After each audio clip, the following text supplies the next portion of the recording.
सभी को जय मसीह की। प्रभु के नाम में आपको स्वागत करता हूं। इस धन्य वचन के संदेश में प्रभु आपको आशीष दे।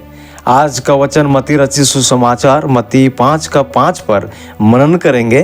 प्रभु यीशु पहाड़ी उपदेश में ऐसे ऐसे बातें सिखाए जो इस संसार के दृष्टिकोण से बिल्कुल अलग है। जहां संसार अक्सर अपने ताकत, आक्रामकता और आत्म आश्वासन को महत्व देता है, परंतु वहीं प्रभु यीशु इस सोच को पूरा उलट देता है। मत्ती 5:5 में वो कहते हैं, धन्य है वे जो नम्र है, क्योंकि वे पृथ्वी के अधिकारी होंगे। लेकिन नम्रता का क्या अर्थ है और यह कैसे हमें पृथ्वी का अधिकारी बना सकता है? आइए इस पद को विस्तार से समझें और अंत तक, वीडियो का अंत तक जरूर बने रहिएगा।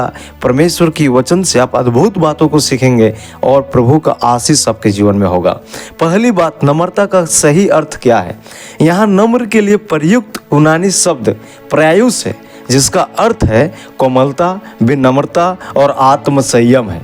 नम्रता कमजोरी नहीं है, बल्कि यह नियंत्रित शक्ति है। हम मूसा के जीवन में देख सकते हैं। निर्गमन की पुस्तक उसका 12 अध्याय के 3 पद में लिखा है कि वह पृथ्वी का सबसे नम्र व्यक्ति था। वह कोई कमजोर व्यक्ति न था, परंतु अपनी बुद्धि और ताकत को बड़े नम्रता के साथ उपयोग किया।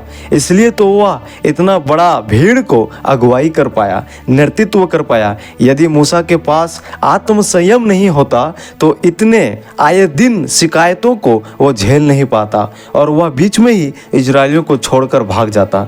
दूसरी उदाहरण हम प्रभु यीशु के जीवन से भी सीख सकते हैं कि वह परमेश्वर होते हुए भी मनुष्य का रूप धारण करके इस जगत में आया, नम्र होकर आया, चेलों का पैर धोया। उनके पास परमेश्वर का संपूर्ण अधिकार था, फिर भी वह हमारे लिए नम्र हुआ। फिलिपियों की पत्री उसका 2 अध्याय और यूहन्ना रचित सुसमाचार उसका 13 अध्याय पढ़ लीजिएगा। सच्ची नम्रता का अर्थ है अपने अधिकार और शक्ति का दुरुपयोग ना करना, बल्कि उसे परमेश्वर की इच्छा के अधीन रखना। नम्र लोगों को मिलने वाला आशीष क्या है, यह दूसरी बातें हम लोग सीखेंगे। प्रभु यीशु कहते हैं कि नम्र लोग पृथ्वी के अधिकारी होंगे। यह एक वर्तमान और भविष्य दोनों का आशीष है। वर्तमान में मिलने वाला आशीष क्या है?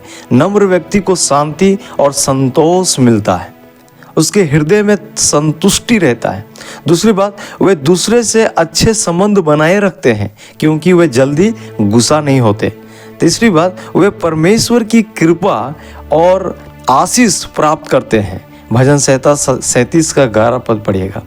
भविष्य में मिलने वाला आशीष क्या है? तो परमेश्वर के राज्य में नए स्वर्ग और नई पृथ्वी में रेवलेशन 21 का 1 के अनुसार नम्र लोग राज्य करेंगे। संसार की ताकत और संपत्ति नष्ट हो जाएगी, लेकिन परमेश्वर का राज्य नम्र लोगों को मिलेगा। तीसरी बात जो हम लोग सीखेंगे, हम अपने जीवन में नम्रता कैसे ला सकते हैं? परमेश्वर की इच्छा के अधीन रहें। विश्वास करें कि परमेश्वर हमारे जीवन को नियंत्रित करता है। प्रतिशोध से बचें। बदला लेने के बजाय परमेश्वर के न्याय पर भरोसा रखें। विनम्रता को अपनाएं, अहंकार से बचें और दूसरों को सम्मान दें।